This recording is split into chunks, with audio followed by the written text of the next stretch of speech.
Yuk jadi bagian dari dakwah kami. Dukung operasional dakwah dan sosial kami, raih pahala amal jariah yang terus mengalir sampai hari kiamat. Assalamualaikum warahmatullahi wabarakatuh. Alhamdulillah, wassalatu wassalamu ala rasulillah. Segala puji dan puja kehadirat Allah subhanahu wa ta'ala, juga salawat dan taslim kepada Nabi besar Muhammad sallallahu alaihi wa ala alihi wa sahbihi wasallam. Di salah satu hari mulia yang sudah Allah subhanahu wa ta'ala tambahkan umur untuk kita lagi, kita selalu bersyukur kepada Allah. Dan salah satu bentuk syukur adalah bagaimana kita gunakan di atas ketaatan kepadanya. Dan juga kita menjauhi kemaksiatan semaksimal mungkin. Dan bagi yang sudah pernah melakukan, maka harusnya segera bertaubat dan kembali kepada Allah subhanahu wa ta'ala. Dan kita berdoa, apalagi sekarang di wilayah Jakarta lagi diguyur dengan nikmat dan rezeki dari Allah, yaitu hujan yang lebat. Semoga Allah jadikannya sebagai hujan yang penuh dengan berkah. Dan juga Allah subhanahu wa ta'ala menjadikannya sebagai penyebab dari suburnya tumbuh-tumbuhan, hidupnya manusia dan hewan-hewan. Dan juga Allah subhanahu wa ta'ala ijabah doa orang yang memohon doa. Karena Nabi SAW menjadikan turunnya hujan salah satu sebab diterimanya doa. Dan kita berdoa kepada Allah subhanahu wa ta'ala semoga seluruh amal-amal saleh yang pernah kita kerjakan, yang sedang kita kerjakan, yang akan kita kerjakan sampai menjelang ajal datang nanti diterima dengan pahala yang sempurna. Dan semoga saja Allah juga panjangkan umur kita maksimal di atas ketaatan kepadanya dengan kesempurnaan iman, kesempurnaan amal saleh, kesempurnaan keikhlasan, dan juga tentunya kesempurnaan balasan pahala yang akan kita dapatkan dari Allah subhanahu wa ta'ala. Dan seluruh dosa kita yang pernah kita lakukan sengaja, tidak sengaja, kecil ataupun besar, ataupun ada aib atau kekurangan yang mungkin kita pernah lakukan, maka semuanya itu tentunya kita berharap agar Allah subhanahu wa ta'ala maafkan, Allah tutupi di dunia dan di akhirat. Serta Allah subhanahu wa ta'ala membantu kita agar kita bisa menyempurnakan kekurangan-kekurangan yang ada pada diri kita. Serta menutupi tentunya apapun yang sifatnya harus ditutupin. Dan Allah subhanahu wa ta'ala menjadikan kita orang-orang yang justru selalu saja ingin meningkatkan kualitas dan kuantitas dalam kehidupan kita. Baik dari sisi ibadah maupun urusan duniawi yang dibolehkan oleh Allah subhanahu wa ta'ala. Dan kita doakan agar negara kita selalu menjadi negara yang aman, tentram, damai. Seluruh umat Islam di bawah naungan ukhuwah Islamiyah. Dan dalam hal ibadah mereka kembali kepada wahyu Al-Quran dan Sunnah. Dan bagaimana Allah subhanahu wa ta'ala memberikan petunjuk. Agar Allah subhanahu wa ta'ala memberikan petunjuk seluruh pemimpin kita menjalankan tugas amanah dengan baik.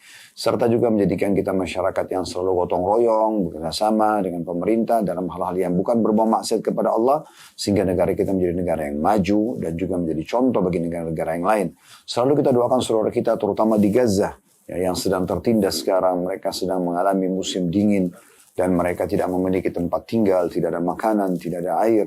Dan mereka selalu diikuti dengan ketakutan-ketakutan. Serta dimanapun di muka bumi kaum muslimin yang sedang tertindas. Semoga Allah ikhlaskan niat mereka. Terima para syuhada mereka. Allah tambahkan kesabaran dalam hati mereka dan kehidupan mereka. Allah berikan mereka balasan pahala yang maksimal. Serta Allah bersihkan dosa-dosa mereka dengan ujian ini. Dan Allah terima para syuhada mereka. Serta Allah berikan mereka kemenangan terhadap musuh-musuh mereka. Sehingga mereka bisa memiliki negara yang merdeka, berdaulat. Dan juga bisa berjaya seperti umumnya negara-negara. Allahumma amin. Dan tentu saja kita juga berdoa agar Allah menyatukan kita semua di surga Firdausnya tanpa hisab. Semua yang disatukan dalam majelis ilmu kita yang mulia ini. Allahumma amin. Baik teman-teman sekalian, kita akan melanjutkan bedah buku yang mulia. Riyadhus Shalihin yang tulis oleh Imam Nawawi rahimahullah. Dan dengan izin Allah subhanahu wa ta'ala kita masuk sekarang ke kitab baru. Ya, kitab keempat yaitu adab tidur, berbaring, duduk, bermajlis, menjadi teman dalam majlis, dan tentang mimpi. Kita akan mulai dengan bab pertama dalam kitab ini, bab nomor 127, bab doa yang dibaca ketika hendak tidur. Karena di sini beliau sedang membahas adab tidur. Ya. Baik, kita akan bahas ini teman-teman sekalian, kronologisnya dulu. Islam adalah agama yang sempurna, saking sempurnanya sampai apapun yang berhubungan dengan aktivitas kita dalam keseharian diatur dan ditata sedemikian rupa. Tidak pernah luput aktivitas tersebut dengan sang pencipta Allah subhanahu wa ta'ala. Makanya dalam Islam kita dianjurkan berdoa sebelum melakukan aktivitas, berdoa sebelum makan, berdoa sebelum tidur, berdoa sebelum masuk kamar mandi, berdoa sebelum mengenakan pakaian, berdoa sebelum mungkin interaksi biologis yang halal dengan pasangan, berdoa berdoa. Ya. Semua ini tujuannya agar seseorang Muslim atau seorang hamba Allah Subhanahu Wa Taala selalu melibatkan Tuhannya dalam setiap aktivitasnya. Kemudian setelah itu Islam datang memandu dia untuk memiliki yang terbaik dari apapun yang akan dia nikmatin, dari makanan, dari minuman, dari pekerjaan, pendapatan, pergaulan, dan seterusnya. Maka ada istilah dalam Islam dengan halal dan haram. Nah, kita masuk dari sisi yang awal tadi, yaitu bagaimana kita berdoa dan melibatkan Sang Pencipta Allah Subhanahu Wa Taala dalam aktivitas kita itu. Nah, di antaranya adalah doa ketika hendak tidur. Karena seseorang kalau sudah tidur, dalam sebuah hadis kata Nabi SAW, "An-naumu akhul maut." Tidur itu adalah saudaranya mati. Ibaratnya seperti orang mati. Kita kalau sudah tidur, lelap, kita tidak sadar lagi. Ya, apa yang kita lakukan. Bahkan kita tidak bisa lagi mengontrol apa yang kita lihat dalam mimpi kita misalnya. Ya. Dan dalam Islam, karena orang yang tidur itu dianggap keluar daripada pengontrolan diri dia, maka orang yang tidur tidak terkena hukum. Seperti misalnya orang kalau tidur, kemudian dia misal memukul orang di sebelahnya karena tidak sengaja dalam mimpi misalnya, maka ini tidak dikenakan hukum. Ya. Begitu juga dengan orang yang tertidur itu diangkat memang pena catatan dari dia. Kata Nabi SAW, "Rufi al-qalamu an thalath." Diangkat pena catatan dari 3 orang. Yang pertama, anin naimi hatta yastaqid. Orang tidur sampai dia bangun. Ya. Wa anis sabi hatta yahtalim. Yang kedua adalah anak kecil sampai dia balik. Yang ketiga, anil majnuni hatta yafiq. Tentang orang gila sampai dia sembuh. Ya. Saksi bahasan kita adalah orang tidur sampai dia bangun. Ini tidak kena hukum. Ya. Karena memang dianggap dia dalam kondisi tidak sadar. Nah, dalam kondisi kita tidak sadar ini, bisa saja ada makhluk yang lain, serangga, binatang, jin, syaitan, mengganggu manusia. Ya. Mengganggu dia, karena di saat itu dia tidak bisa mengontrol dirinya, tidak bisa membela dirinya. Ya. Maka Islam datang untuk melindungi dia dengan cara diajarkan doa dan tata cara tidur. Ya, sehingga dia betul-betul terlindungi pada saat tidur itu. Nah, ini kurang lebih gambaran tentang doa sebelum tidur. Dan bagaimana tujuan utamanya adalah seseorang bisa terlindungi di saat dia sedang tidur dalam kondisi dia tidak sadar dan tidak bisa mengontrol dirinya sendiri. Hadits pertama dalam bab ini adalah hadits nomor 818 dari awal belajar. Berbunyi dari Al-Bara' ibn Azib radhiyallahu anhu. Beliau berkata, "Kana Rasulullah sallallahu alaihi wasallam idza awa ila firashihi nama ala shiqqihi al-ayman thumma qala Allahumma aslamtu nafsi ilaik wa wajjahtu wajhi ilaik wa fawwadtu amri ilaik wa alja'tu dhahri ilaik ragbatan wa rahbatan ilaik la malja'a wa la manja minka illa ilaik amantu bi kitabika alladhi anzalta wa nabiyyika alladhi arsalt." Artinya, kata Al-Bara' ibn Azib radhiyallahu anhu, jika Rasulullah SAW beranjak ke tempat tidur beliau, maksudnya akan tidur, maka beliau berbaring di atas lambung kanannya. Ini tata caranya, ya, balik sisi kanan. Kemudian beliau membaca doa, Allahumma aslamtu nafsi ilaik, yang artinya, ya Allah, sungguhnya aku menyerahkan diriku kepadamu. Wa wajjahtu wajhi ilaik, aku menghadapkan wajahku kepadamu. Wa fawwadtu amri ilaik, dan aku menyerahkan urusanku semuanya, dunia dan akhirat, kepadamu. Wa alja'tu dhahri ilaik, dan aku pun baringkan punggungku kepadamu. Ragbatan wa rahbatan ilaik, dengan rasa harap dan takut kepadamu. La malja'a wa la manja minka illa ilaik. Ya, tidak ada tempat untuk berlindung dan tidak ada tempat yang aman darimu melainkan kepadamu. Amantu bi kitabika mohon maaf. Amantu bi kitabika alladhi anzalt, aku beriman kepada kitab yang telah engkau turunkan, wa nabiyyika alladhi arsal, dan nabimu yang telah engkau utus. Diriwayatkan oleh Imam Bukhari dengan lafaz ini dalam kitab Al-Adab dari sahihnya. Dikatakan di sini ada footnote nomor 588. Hadis ini telah hadir dengan nomor 81 dan akan hadir lagi disebutkan di nomor 1470. Al-Bukhari meriwayatkan dalam kitab Al-Wudu, kitab Ad-Da'awat dan kitab At-Tauhid dengan tambahan, dan saya tidak mendapatkannya dalam kitab Al-Adab. Bisa dilihat dalam Fathul Bari, kitab Syarah Sahih Bukhari, jilid 1 halaman 357 dan jilid 11 halaman 109, 113 dan 115 serta jilid 13 halaman 462. Ini gambaran tambahan dari footnote hadis ini.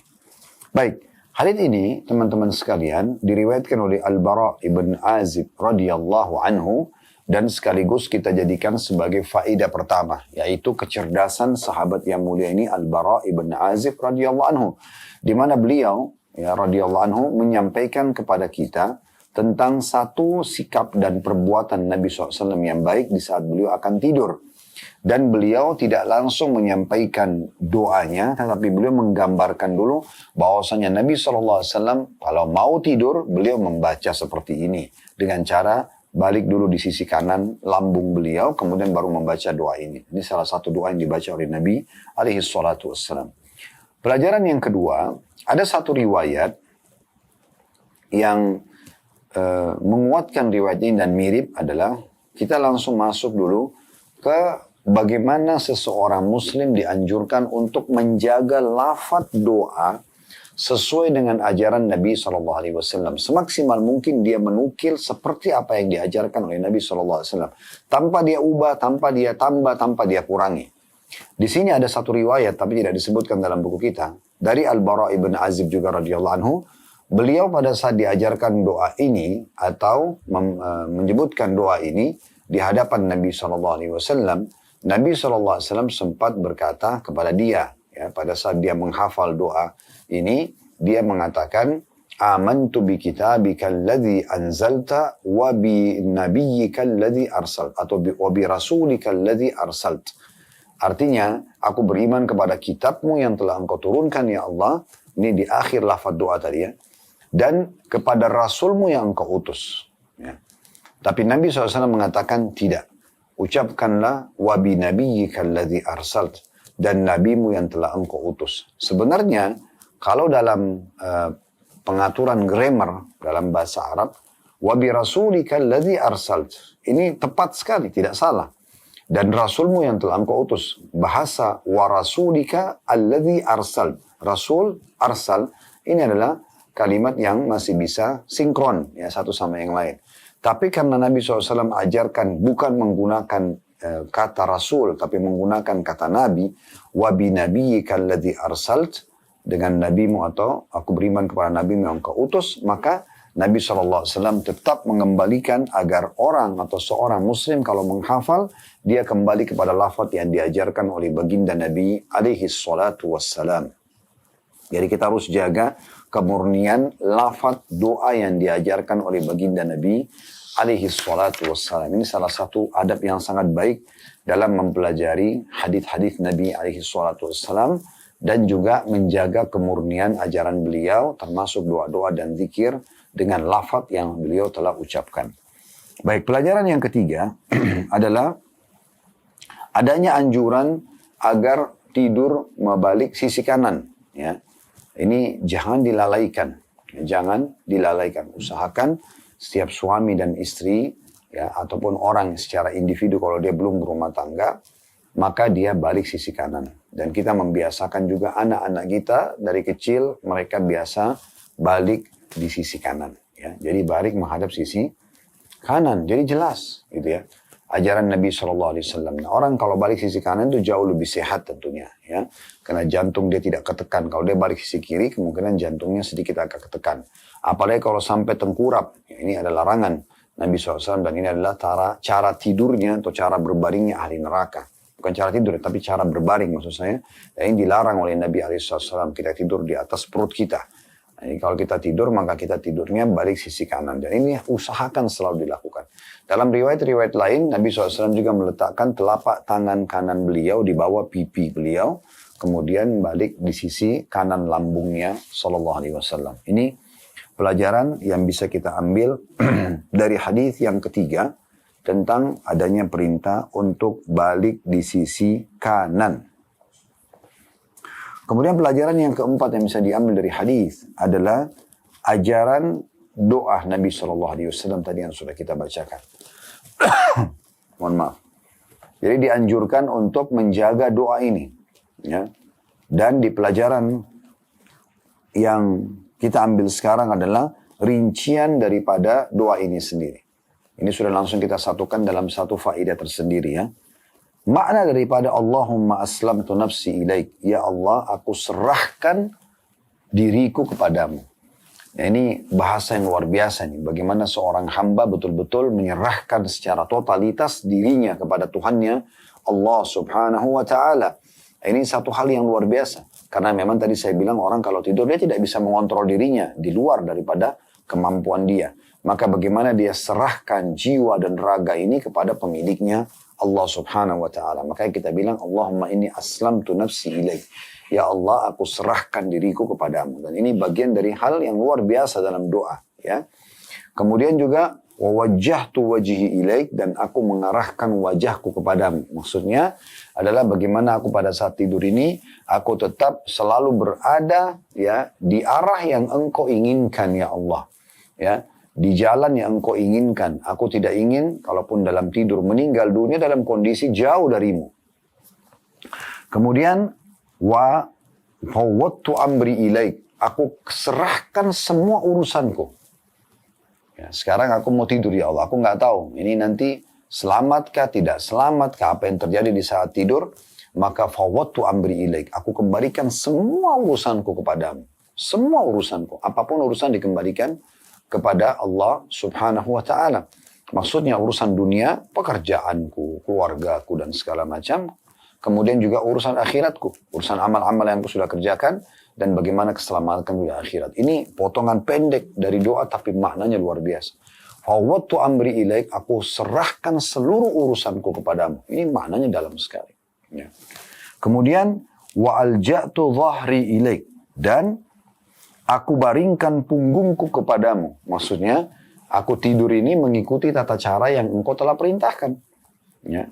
Kemudian ragbatan, aku berharap semuanya ya yang baik-baik yang kau janjikan, warahbatan, dan rasa takut ya, ya. Ilaik, takut akan azabmu, takut akan belum diterima amalku. Kemudian la malja'a wa la manja minka illa ilaik, tidak ada tempat berlindung, tidak ada tempat aman dari takdirmu, dari keputusanmu, dari hukumanmu kecuali dari sisimu. Oleh karena itu aku hanya minta kepadamu saja ya Allah. Amantu bi kitabika alladhi anzalt. Aku pastikan sebelum aku tidur ini, yang bisa saja aku meninggal, aku tidak sadar apa yang lakukan, aku beriman secara totalitas kepada kitab yang kau turunkan, yaitu Al-Quran. Wa bi nabiyyika alladhi arsalt, dan nabimu yang telah aku utus. Artinya aku dalam kondisi Islam. Aku beriman kepadamu, aku kembalikan segala urusanku kepadamu, aku beriman kepada kitab Al-Quran yang kau turunkan, dan aku juga beriman kepada Nabi Muhammad SAW yang telah engkau utus. Nah, ini doa yang sangat dalam sekali diucapkan seorang hamba sebagai bentuk penyerahan dirinya ya, yang dia tidak akan sadar pada saat tidur kepada Tuhannya Allah subhanahu wa ta'ala. Oleh karena itu setiap muslim sangat dianjurkan untuk menjaga adab tidur ini, balik sisi kanan, kemudian dia membaca doa ini. Kita masuk hadis kedua dalam bab ini tentang adab dan doa tidur ya. Hadis nomor 819 dari awal belajar berbunyi dari sahabat yang sama, dari Al-Bara' ibn Azib radhiyallahu anhu. Beliau berkata, Rasulullah SAW berkata kepadaku, "Idza ataita majja'aka fatawadda wudu'aka lis-shalah, thumma ittaji' ala shikkika al-ayman wa qul wa dzakara nahwa wa fihi waj'alhunna akhira ma taqul." Bahwasanya Al-Bara' ibn Azib berkata, ya, beliau mengatakan Rasulullah SAW berkata kepadaku, jika kamu mendatangi tempat tidurmu, akan tidur di malam hari, di siang hari, maka beruduklah seperti engkau beruduk hendak sholat. Ya, ini ada tambahannya ya. Kalau tadi kita disuruh balik kanan, kemudian baca doa. Sekarang ada tambahan anjuran untuk wudhu sebelum tidur. Kemudian berbaringlah di atas lambung kananmu, balik sisi kanan. Kemudian ucapkanlah, lalu disebutkanlah doa yang sama tadi, doa yang sama yang sudah kita sebutkan. Allahumma inni aslamtu nafsi ilaika wa fawwadtu amri ilaika wa alja'tu dhahri ilaika raghbatan wa rahbatan ilaika la malja wa la manja minka illa ilaika amantu bi kitabika alladhi anzalta wa bi nabiyyika alladhi arsal. Sama ya. Kemudian dikatakan beliau menyebutkan seperti doa dalam hadis di atas tadi, hadis nomor sebelumnya 818, dan dalam riwayat ini dijelaskan dan jadikanlah doa ini adalah ucapanmu yang terakhir. Hadis ini riwayat Bukhari Muslim.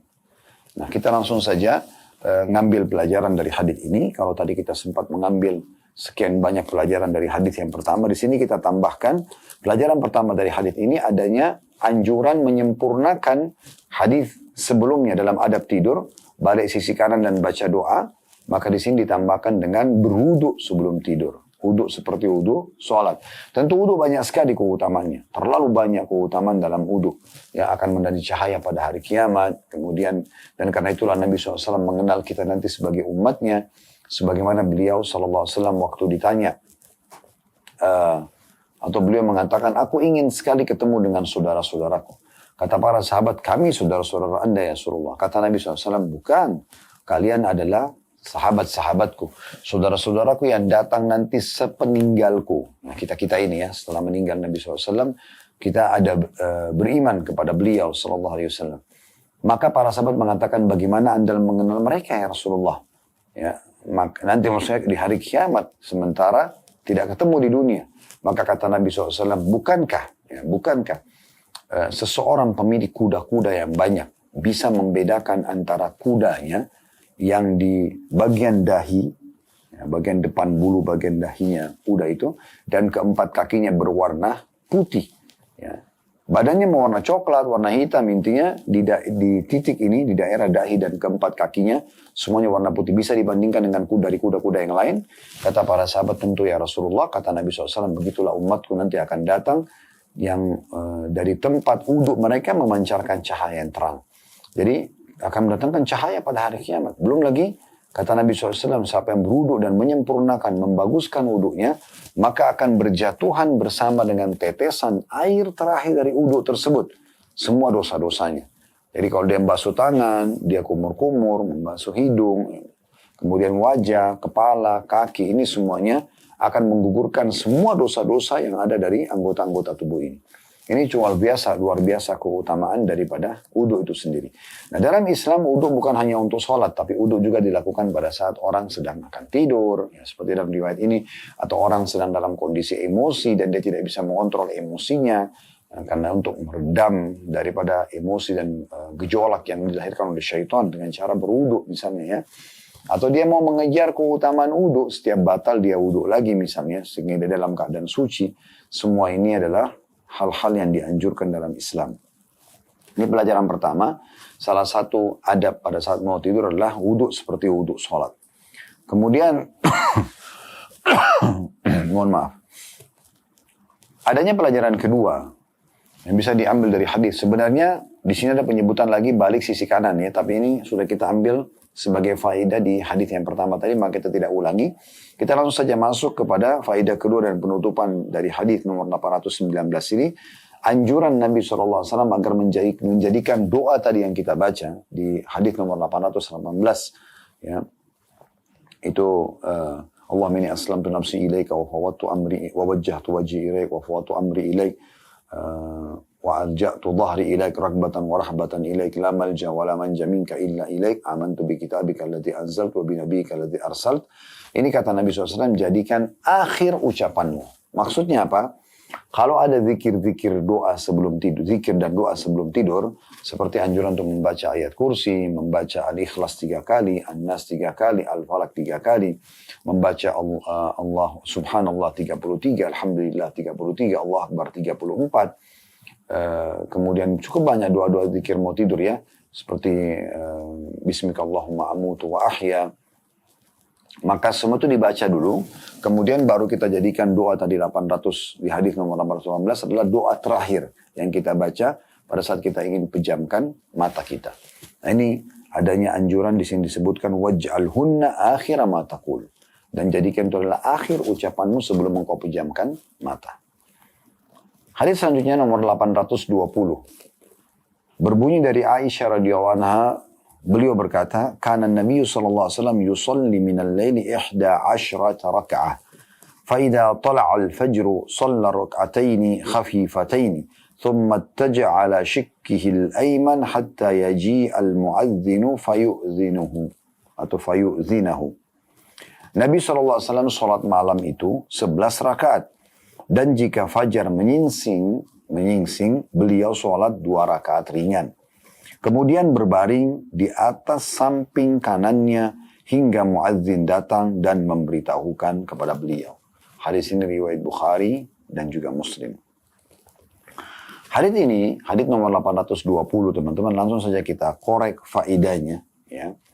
Yang pertama, kecerdasan Aisyah Ummul Mukminin radhiyallahu anha. Ini sering kali kita sampaikan dalam menyampaikan hadis Nabi SAW. Kenapa? Karena setiap sahabat, teman-teman sekalian, coba menyampaikan sikap, perbuatan, ya, atau sebab disebutkannya hadis dari Nabi SAW, ini berarti punya keutamaan sendiri. Kemudian pelajaran kedua dari hadis adalah penyebutan dan adanya penjelasan kalau sholat malam Nabi SAW yang rutin beliau kerjakan itu adalah 11 rakaat. 8 rakaat sholat tahajudnya dan 3 rakaatnya adalah sholat witirnya. Kalau digabung maka menjadi 11 rakaat. Dan ini yang rutin dikerjakan oleh Nabi SAW. Walaupun sholat malam itu ada pendapat ulama yang mengatakan tidak ada batas jumlah rakaatnya. Boleh dikerjakan berapa rakaat pun yang diinginkan. Ya. Tetapi di sini yang kita bisa lihat adalah bagaimana ya, jumlah yang rutin Nabi SAW melakukan adalah 11 rakaat. Kalau jumlah minimalnya teman-teman adalah 2 rakaat sholat tahajud. Dan witirnya 1 rakaat. Berarti 3 rakaat minimal Anda mengerjakan sholat tahajudnya. Tapi kalau ingin mencontohi Nabi SAW, maka apalagi kalau orang yang sudah rutin mengerjakannya, maka dianjurkan untuk tidak luput dari 11 rakaat. Ya. Dan ada pembagian. Untuk sholat tahajud, anjurannya dikerjakan di sepertiga malam. Kalau untuk witir, ada rincian dari para ulama. Bisa 1 rakaat atau sampai 3 rakaat. Atau 3 rakaat. Maka boleh dikerjakan di awal malam sebelum tidur, selepas sholat ba'diyah isya, bagi orang yang khawatir tidak bangun di sepertiga malam. Sebagaimana Abu Hurairah berkata radhiyallahu anhu, begitu juga dengan ya, sahabat-sahabat Nabi yang lain menukir riwayat-riwayat yang kurang lebih hampir sama, bahwasanya Rasulullah SAW, kekasih para sahabat, kekasih seluruh orang beriman, memberikan wasiat agar mereka jangan tidur sebelum witir. Ya, dan Nabi SAW pernah mengatakan kepada Abu Bakar, kapan kau witir? Abu Bakar mengatakan sebelum tidur ya Rasulullah. Maka kata Nabi SAW, orang ini mengambil agamanya dengan kehati-hatian. Dan kalau orang merasa dirinya bisa bangun di sepertiga malam, maka lebih afdal dia kerjakan di sepertiga malam. Dia gabungkan dengan tahajudnya. Ya, sebagaimana Nabi SAW pada saat menanyakan kepada Umar, kapan kau witir? Dia mengatakan di akhir malam ya Rasulullah. Kata Nabi SAW, orang ini mengambil agamanya dengan ketegasan. Ini pelajaran kedua yang bisa diambil dari hadis Nabi SAW. Tentu ada tata cara sholat malam Nabi ya. Teman-teman sekalian, sholat Nabi SAW 11 rakaat itu, beliau pernah kerjakan 2 rakaat salam, 2 rakaat salam, 2 rakaat salam, 2 rakaat salam, berarti 8 rakaat, lalu witirnya 2-1. Beliau juga pernah kerjakan 2 rakaat salam, 2 rakaat salam, 2 rakaat salam, 2 rakaat salam, 8 rakaat. Kemudian beliau SAW kerjakan witirnya 3 rakaat sekaligus tanpa tahiyat pertama. Sebagaimana sabda beliau SAW, kalau kalian ingin mengerjakan witir 3 rakaat sekaligus, jangan kalian jadikan seperti sholat maghrib. Maksudnya jangan sampai 2 kali tahiyat. Jadi rakaat pertama berdiri, rakaat kedua berdiri, lalu kemudian rakaat ketiga tinggal tahiyat untuk salam. Nabi SAW juga pernah kerjakan 4-4-2-1. Beliau juga pernah kerjakan 4-4-3. Nabi SAW juga pernah kerjakan 8 rakaat sekaligus dan witirnya 2-1. Beliau juga pernah kerjakan 8 rakaat sekaligus dengan 1 salam, witirnya 3 rakaat. Beliau juga pernah kerjakan 9 rakaat sekaligus, 8 rakaat sholat tahajud, 1 witirnya. Beliau SAW juga pernah kerjakan 11 rakaat sekaligus, ya, dengan 1 salam. Jadi ini tata cara sholat malam Nabi SAW, dan setiap muslim boleh memilih tata cara sholat tersebut. Pelajaran ketiga dari hadis adalah adanya sunnah Nabi SAW istirahat kalau masih ada waktu menjelang subuh. Ya. Mohon maaf. Saya sedikit batuk, semoga Allah sembuhkannya dan mohon maaf ini di luar daripada kontrol kami tentunya. Baik teman-teman sekalian, ya pelajaran ketiga adalah adanya anjuran untuk beristirahat di saat sudah menjelang atau akan menjelang subuh dan masih ada waktu. Tentu di sini bukan yang dimaksud adalah bagaimana selepas azan subuh baru tidur, tetapi yang dimaksud adalah sebelum azan subuhnya. Ya. Beliau istirahat dan nanti muadzin akan datang mengingatkan beliau SAW kalau subuh sudah masuk, lalu kemudian beliau pun memperbaharui uduk lagi, lalu beliau mengimami kaum muslimin. Baik, kita masuk hadis selanjutnya, hadis 821. Berbunyi dari Hudzaifah radhiyallahu anhu, beliau berkata, "Kana Nabi sallallahu alaihi wasallam idza akhadha madja'ahu, kana Nabi sallallahu alaihi wasallam idza akhadha madja'ahu min al-laili wada'a yadahu tahta khaddihi. Thumma yaqul, Allahumma bismika amutu wa ahya." وإذا استيقظ قال الحمد لله الذي أحيانا بعد ما أماتنا وإليه النشور. Terjemahannya, kata Hudzaifah radhiyallahu anhu, bila Nabi SAW akan tidur di malam hari, maka beliau meletakkan tangan beliau di bawah pipi beliau. Meletakkan tangan di bawah pipi. Kemudian beliau berdoa. Yang doanya, ya, tadi sudah kita bacakan, Allahumma bismika amutu wa ahya. Ya Allah, dengan namamu lah aku mati dan dengan namamu aku hidup. Kemudian jika beliau bangun dari tidur, beliau membaca Alhamdulillahilladzi ahyana ba'da ma amatana wa ilaihin nusyur. Segala puji bagi Allah yang telah menghidupkan kami setelah mematikan kami dan hanya kepadanya kami akan kembali. Hadis ini diriwayatkan oleh Bukhari. Baik, hadis ini teman-teman sekalian memberikan pelajaran kepada kita yang pertama tentang kecerdasan Hudzaifah radhiyallahu anhu. Sama tadi penjelasannya seperti Aisyah radhiyallahu anha dan beberapa sahabat-sahabat yang sudah kita pelajari dari awal membedah buku ini tentunya, ya. Yaitu bagaimana seorang sahabat kalau menceritakan tentang kronologis disebutkannya hadis atau dia menceritakan tentang sikap dan perbuatan Nabi SAW sehingga sampai kepada kita, ini sebuah faedah tersendiri tentunya, ya. Karena bisa saja dia langsung menyampaikan informasi dari Nabi SAW, tapi beliau menceritakan dulu sehingga kita lebih bisa membayangkan dan juga seakan-akan hadir di saat itu. Baik, pelajaran yang kedua, adanya anjuran tambahan adab tidur meletakkan telapak tangan di bawah pipi kanan, ya. Kalau tadi di hadis yang pertama 818 menjelaskan balik sisi kanan dan baca doa, hadis nomor 819 ditambah dengan wudu seperti wudu sholat, kemudian disempurnakan tadi dengan balik sisi kanan dan membaca doa. Kemudian juga adanya ya penyebutan tentang masalah di riwayat ini, bagaimana seseorang meletakkan telapak tangannya di bawah pipi kanannya. Ya, ini sunnah Nabi alaihi salatu wassalam. Baik, ini pelajaran pertama. Pelajaran yang kedua, adanya anjuran untuk membaca doa ini sebelum tidur. Ya, dan ini salah satu pilihan doanya. Ya. Allahumma bismika amutu wa ahya. Ya Allah, dengan namamu lah aku mati dan aku hidup. Nah, di sini, di pelajaran yang kedua ini, teman-teman sekalian, tentang masalah potongan pertama doa, ini penting sekali. Artinya, ya Allah, aku ini sangat yakin. Engkaulah yang menciptakanku sehingga aku hidup sekarang, dan kalaupun aku mati, engkaulah yang mematikanku. Ini dasar sekali dalam masalah akidah atau keyakinan setiap muslim terhadap keputusan Tuhannya Allah subhanahu wa ta'ala. Jadi ini memang sangat dalam sekali potongan ini. Sederhana, pendek, susunannya, tapi ini bermakna sekali. Yaitu, ya Allah, sesungguhnya aku mati dan hidup dengan izinmu. Ini keyakinan secara totalitas kalau Allah subhanahu wa ta'ala memang terbukti ada dengan hidup dan matinya kita. Tidur termasuk orang seperti mati. Dia tidak sadarkan diri. Kalau tidak ada yang mengontrol ini semua, lalu bagaimana bisa? Harusnya kan kita kalau secara akal-akal manusia, harusnya kita bisa mengontrol diri kita. Sebagaimana kita lagi sedang terjaga, kalau saat tidur pun sama. Ya, tapi subhanallah tidak seperti itu. Ya, tidak seperti itu. Jadi yang ada justru kita tidak bisa mengontrol diri kita. Berarti memang ada zat yang mengatur semua ini.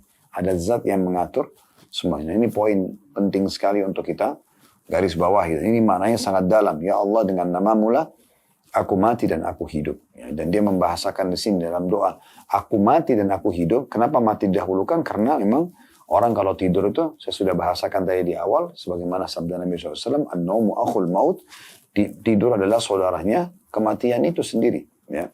Oleh karena itu kita masuk pelajaran yang ketiga, kita lihat bagaimana kita memastikan lagi, menguatkan doa kita pada saat mau tidur, dengan doa bangun tidur. Yaitu Alhamdulillahilladzi ahyana ba'dama amatana wa ilaihin nusyur. Segala puji dan puja kehadirat Allah subhanahu wa ta'ala yang menghidupkan kami setelah mematikan kami, dan kepadanya lah kita akan dikembalikan. Berarti ada koneksi antara doa yang dibaca pada saat mau tidur. Ya Allah, dengan namamu lah aku mati dan aku hidup.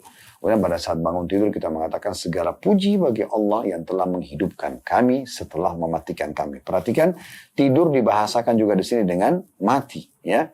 Dan hanya kepadanya kami akan dikembalikan. Nah, doa bangun tidur ini kita bagi menjadi 3 bagian tentunya. Ini langsung saja kita masuk ke faedah yang ketiga tentang anjuran doa dibaca setelah bangun tidur. Setelah bangun tidur. Alhamdulillahilladzi ahyana ba'dama amatana. Segala puji dan puja kehadirat Allah SWT yang menghidupkan kami setelah mematikan kami. Berarti menandakan tadi tidur itu adalah kematian juga. Ya, walaupun dia masih bisa bangun selama ajalnya belum datang. Dalam sebuah hadis yang mulia kata Nabi SAW, orang kalau tidur maka rohnya keluar. Rohnya keluar, tapi berbeda prosesi keluarnya dibandingkan dengan pada saat dia meninggal dunia yang tidak bisa kembali lagi ke jasadnya.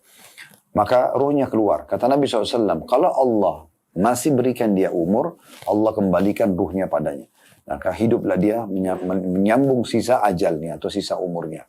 Tapi kalau sudah datang ajalnya, maka Allah akan menahan ruh tersebut sehingga dia meninggal dunia dan tidak hidup lagi. Nah, makanya kita pada saat hidup, kita bangun, kita mengatakan Alhamdulillahilladzi ahyana ba'da ma'amatana. Dan segala puji dan puja kepada Allah yang telah menghidupkan kami setelah mematikan kami. Ya, karena di sini bisa saja Allah tahan ruh itu dan tidak bisa lagi hidup tentunya. Ini sudah dijelaskan dalam ayat Al-Quran juga dalam hadis Nabi alaihi salatu wassalam. Dan potongan terakhir doa wa ilaihin nusyur, dan hanya kepadanya kami akan dibangkitkan. Ini juga sebuah akidah dasar bagi setiap muslim, di mana dia menyadari kalau dia akan dibangkitkan satu waktu nanti. Dia akan dibangkitkan satu waktu nanti untuk bisa ya, dipertanyakan atau diminta pertanggungjawaban atas umur yang telah Allah berikan. Sebagaimana sabda Nabi SAW dalam sebuah hadis yang sahih, tidak akan beranjak kaki seorang hamba pada hari kiamat sampai ditanya 4 hal.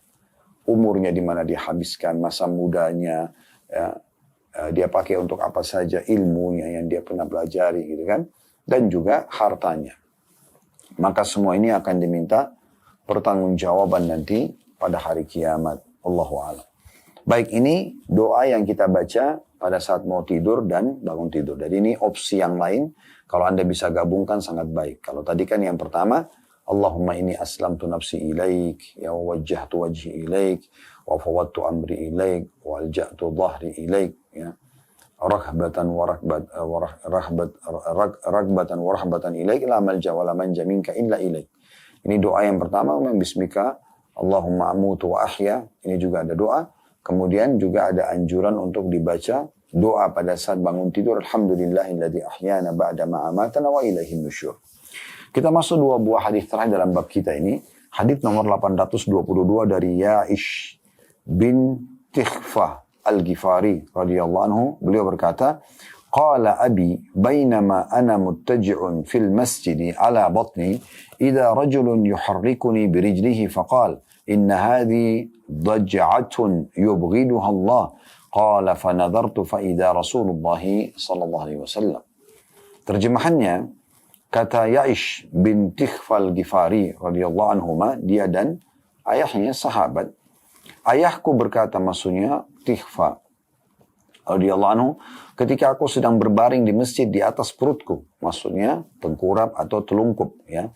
Tiba-tiba ada seseorang yang menggerak-gerakkan atau membangunkanku dengan kakinya seraya berkata, sesungguhnya ini adalah cara berbaring yang dibenci oleh Allah. Lalu aku melihatnya, ternyata orang itu adalah Rasulullah sallallahu alaihi wasallam. Hadis ini diriwayatkan oleh Abu Daud dengan sanad sahih. Ya. Baik, kita langsung saja masuk teman-teman sekalian ke faedah dari hadis ini. Faedah yang pertama dari hadis adalah tentang kedudukan Ya'ish bin Tikhfal Ghifari radhiyallahu anhuma. Ya. Dia dan ayahnya dua-duanya punya keutamaan tersendiri. Ini kita bisa jadikan faedah dari hadis tentang keutamaan Yaish dan Tikhfa radhiyallahu anhuma, karena Yaish menyampaikan tentang kejadian ayahnya menceritakan tentang kejadian yang langsung terjadi antara dia dengan Nabi alaihi salatu wassalam. Pelajaran kedua dari hadis, pentingnya seorang muslim mengingatkan saudaranya muslim yang lain yang sedang melakukan pelanggaran agama. Ya. Baik dia faham atau dia tidak faham tentang pelanggaran tersebut, tapi harus diingatkan.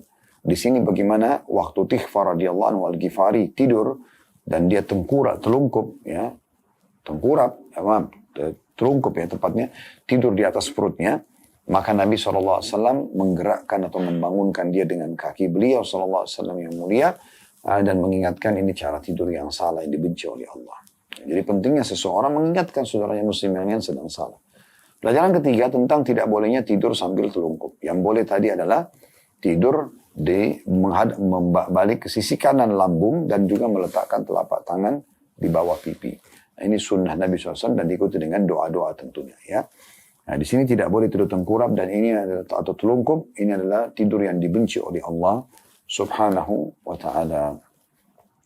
Hadis terakhir teman-teman dalam bab kita ini adalah hadis nomor 823 berbunyi dari Abu Hurairah radhiyallahu anhu dari Rasulullah sallallahu alaihi wasallam beliau bersabda, man qa'ada maq'adan lam yadhkurillaha ta'ala fi kanat alaihi min Allah ta'ala tirah wa man ittaja'a madja'an la yadhkurullahu ta'ala fi kanat alaihi min Allah tirah. Artinya, barang siapa yang duduk di suatu tempat duduk tanpa berzikir kepada Allah Ta'ala di dalamnya, maka dia akan memperoleh kekurangan dari Allah Ta'ala. Dan barang siapa yang berbaring di suatu pembaringan tanpa berzikir kepada Allah Ta'ala, maka dia akan memperoleh kekurangan dari Allah. Diriwayatkan oleh Abu Daud dengan sanad hasan. Hadis ini teman-teman sekalian memberikan pelajaran kepada kita. Yang pertama adalah adanya anjuran agar selalu berzikir kepada Allah dalam setiap keadaan kita. Ya. Kecuali di tempat yang kita tidak boleh berzikir. Seperti mohon maaf, di atas kloset misalnya. Lagi buang air besar, buang air kecil tidak boleh. Tapi sebelum masuk kamar mandi, ya, bahkan di dalam kamar mandi pun, di saat kita mau wudhu di wastafel misalnya, ya, atau di tempat shower, kita masih boleh membaca atau menyebut zikirullah. Ya. Ini pernah saya ceritakan pengalaman saya dengan guru kami, Dr. Saleh Suhaimi Hafidhahullah. Ya, salah satu guru yang sangat kami hormati, yang sekarang beliau termasuk mufti di Madinah, dan masih Masya Allah hidup ya, di umur 80 tahunan. Semoga Allah panjangkan umur beliau di atas ketaatan, Allahumma amin. Jadi beliau pernah,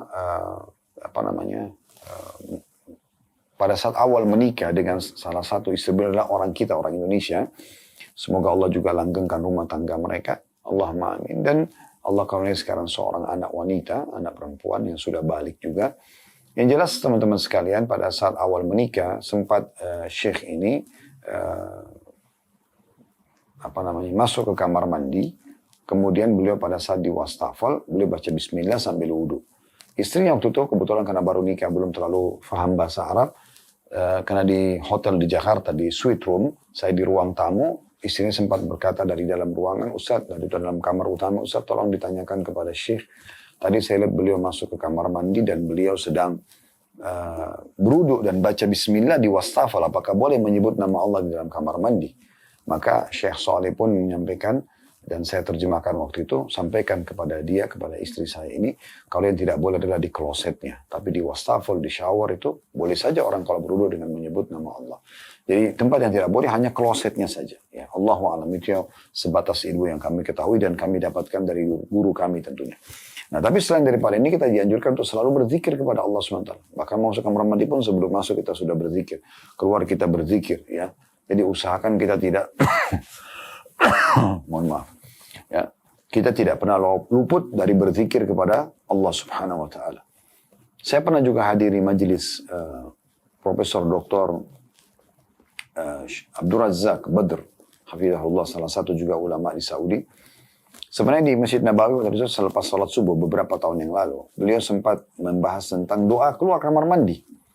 Yang kita biasa baca, Gufranak, pengampunan wahai Tuhanku. Salah satu yang beliau sebut di situ ya, subhanallah, kalau ilmu itu ada saja faedah yang bisa kita ambil ya. Maka beliau mengatakan pendapat ulama tentang masalah kenapa kita membaca ghufranak, pengampunan wahai Tuhanku, mungkin bisa saja orang di kamar mandi tidak buat dosa. Maka beliau mengatakan karena ada detik-detik di saat kita sedang di kloset, ya maaf tidak lagi buang air besar, buang kecil, kita tidak berzikir kepada Allah. Maka itu sudah cukup untuk kita minta ampun kepada Allah. Makanya kita pada saat keluar membaca ghufranak. Ya. Ini pelajaran yang bisa kita ambil dari hadis. Jadi yang pertama adalah anjuran untuk selalu berzikir kepada Allah Subhanahu wa taala. Kemudian pelajaran yang kedua adanya larangan untuk lalai ya, dari mengingat Allah Subhanahu wa taala. Jadi satu sisi kita disuruh berzikir, sisi yang lain kita tidak boleh lalai sama sekali dari mengingat Allah Subhanahu wa taala. Tentu ini membutuhkan lingkungan yang sehat ya, yang bersama dengan orang-orang yang selalu berzikir kepada Allah. Komunitas mayoritasnya muslim ya, misalnya mohon maaf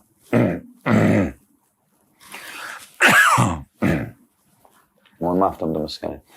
Jadi tentu saja kita berada di komunitas itu selalu mengingat Allah Subhanahu wa taala.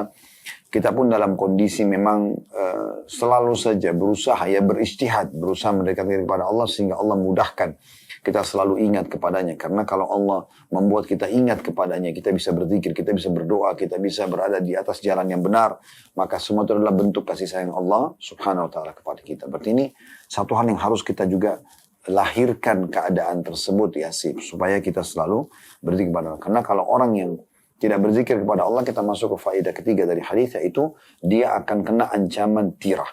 Tirah ini adalah, sini terjemahannya, dia akan memperoleh kekurangan. Bisa juga bermakna tirah adalah hukuman. Hukuman dari Allah Subhanahu wa taala. Jadi kalau orang duduk di satu majlis, dia tidak berzikir kepada Allah, atau satu aktivitas tidak berzikir kepada Allah, maka dia sangat dekat dengan ancaman hukuman Allah Subhanahu wa taala. Pelajaran keempat, juga anjuran agar setiap kali mau tidur selalu berzikir kepada Allah Subhanahu wa taala, ya. Karena kalau dia tidak berzikir kepada Allah sama, berarti dia sangat dekat sekali dengan hukuman Allah atau bahkan lepas dari perlindungan Allah Subhanahu wa taala. Ini poin yang penting sekali untuk kita garis bawahi tentunya teman-teman sekalian. Baik, kita akan masuk teman-teman sekalian dan kita tutup dengan ini bab nomor 128, yaitu bab bolehnya tidur terlentang dan meletakkan salah satu kaki di atas yang lain apabila tidak takut tersingkap auratnya.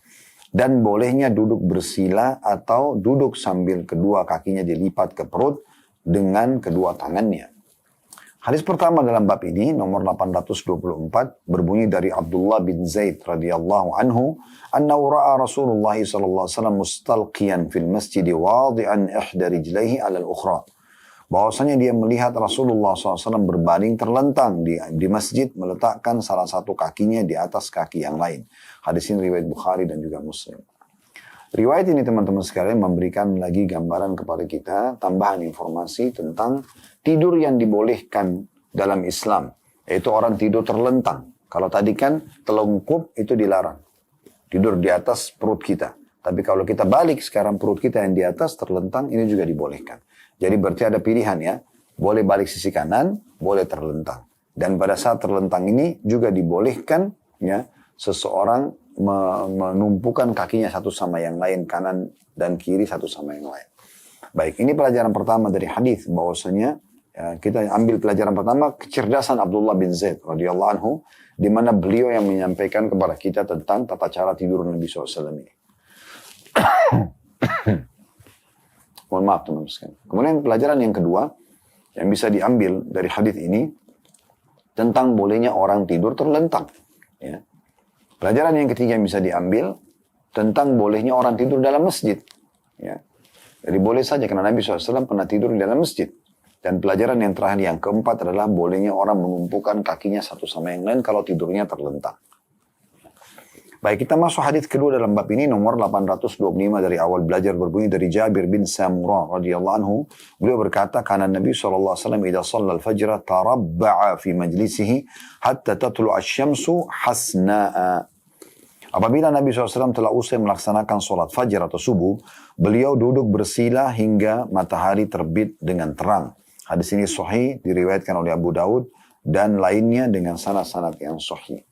Dari hadis ini kita ambil pelajaran Yang pertama kecerdasan Jabir bin Samurah radhiyallahu anhu, karena beliau yang menjadi penyebab menjaminkan kepada kita hadis ini atau sikap ataupun perbuatan Nabi SAW.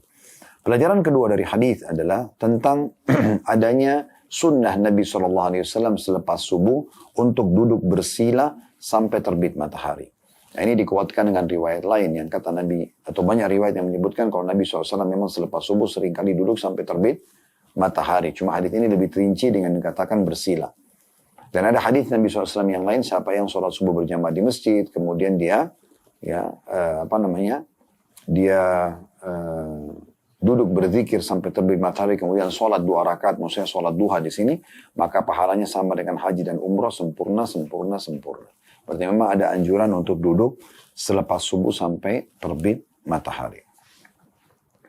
Selanjutnya, kita masuk hadits nomor 826 berbunyi dari Ibnu Umar radhiyallahu anhu, beliau berkata, "Ra'aitu Rasulullah sallallahu alaihi wasallam bi fina'il Ka'bati muhtabiyan bi yadayhi hakadha. Wasafa bi yadayhi al-ihtiba wa huwa al-qurfusa." Aku pernah melihat Rasulullah SAW di halaman Ka'bah sedang duduk ihtiba dengan kedua tangan beliau seperti ini. Kemudian Ibnu Umar radhiyallahu anhu memperagakan ihtiba dengan 2 tangannya, dan inilah yang dinamakan dengan duduk qurfusa. Ya. Ada footnote nomor 592 di bawah yang dimaksud dengan duduk dengan menempelkan pantat di lantai dan menempelkan kedua paha ke perut, ya, serta meletakkan kedua tangan di kedua betis. Ini dijelaskan dalam dalil Al-Falihin li Turuk Riyadus Salihin, ditulis Ibnu Allan di jilid 5 halaman 300. Riwayat ini yang pertama kita langsung saja ambil pelajarannya, kecerdasan Abdullah bin Umar radhiyallahu anhu, karena beliau lah yang menjadi penyebab disebutkannya hadis ini. Ya, hadis ini. Dan pelajaran yang kedua yang bisa diambil adalah bagaimana Nabi SAW pernah mempraktikkan salah satu cara duduk yang dibolehkan, yaitu bokongnya atau pantatnya di tanah, kemudian kedua kakinya dilipat, ya, sehingga lututnya naik ke atas, kemudian dia memeluk dari depan. Ya. Ini tata cara duduk yang dibolehkan dan disunnahkan atau dicontohkan oleh Nabi SAW. Maka dikatakan sini, duduk yang menempelkan pantat di lantai dan menempelkan kedua paha ke perut. Ya. Jadi pahanya di depan, lututnya ke atas, ya. Kemudian tulang keringnya dan betisnya di bagian depan. Ya, gitu. Kemudian meletakkan kedua tangan di kedua betis. Jadi memegangnya, memeluknya. Ya. Ini termasuk duduk yang pernah dilakukan oleh Nabi alaihi salatu wassalam. Ya. Kita masuk 2 hadis yang terakhir teman-teman sekalian. Hadis nomor 827 berbunyi dari Kaila binti Makhrama radhiyallahu anha. Beliau berkata, "Ra'aitu an-nabiy sallallahu alaihi wasallam wa qa'idul kurfusa. Falamma ra'aitu Rasulullah SAW mutakhashshi'a fil jilsati ur'idtu minal faraq." Artinya aku pernah melihat Nabi SAW sedang duduk kurfusa. Maka ketika aku melihat Rasulullah SAW khusyuk dalam cara duduknya, aku gemetar karena takut. Diriwayatkan oleh Abu Dawud dan juga At-Tirmidzi. Riwayat ini teman-teman sekalian adalah yang pertama pelajarannya kecerdasan Kaila binti Makhrama radhiyallahu anha. Ini seorang wanita yang menceritakan tentang tata cara duduk Nabi SAW.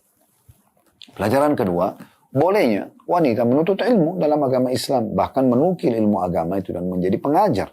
Dan ini dilihat juga dari sikap para ummahatil mu'minin ridwanullah alaihinna. Aisyah, Hafsah, Sofia, ini semua Ummu Salama meriwayatkan banyak hadis dari Nabi SAW. Pelajaran ketiga, bolehnya duduk kurfusa, ya.